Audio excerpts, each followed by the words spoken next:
వికారాబాద్ జిల్లా ధారూర్ మండలంలో వ్యక్తి దారుణ హత్యకు గురయ్యాడు. పాండు నాయక్ అనే వ్యక్తిని కుమ్మర్పల్లి చెరువు సమీపంలో దారుణంగా హత్య చేశారంటూ తమ కుటుంబ సభ్యులు అనుమానం వ్యక్తం చేశారు. ఇక పాండు నాయక్ నిన్న హైదరాబాద్ నుంచి తమ గ్రామానికి వచ్చాడని కుటుంబ సభ్యులు తెలిపారు. సాయంత్రం ఇంటి నుంచి వెళ్లి తిరిగి రాలేదని చెప్పారు. అతని ఇంతకు ముందు గ్రామ సర్పంచ్ గా కూడా పోటీ చేశాడని వారు తెలిపారు. ఇక పోలీసులు కేసు నమోదు చేసుకుని దర్యాప్తు చేపట్టారు.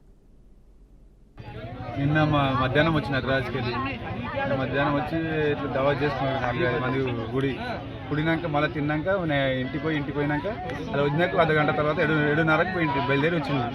ఎందుట్లో నేను నైట్ ఇప్పుడు ఏమైందో తెలియదు. పొద్దుగా చూసినాక శివమై ఎన్ని గంటలు జరిగి ఉంటుంది ఇది బరాలు 8:30-9 గంటల లోపల ఉంటుంది. నైట్ ఏం చేస్తాడు ఈయన వ్యవసాయం చేస్తాడు, పార్కింగ్ కూడా రైల్వే పార్కింగ్ చేస్తాడు. అంతకుముందు కూడా సర్పంచ్ కూడా ఓడిపోయిన ట్రాక్టర్ ఉన్నది, వ్యవసాయం ఉన్నది.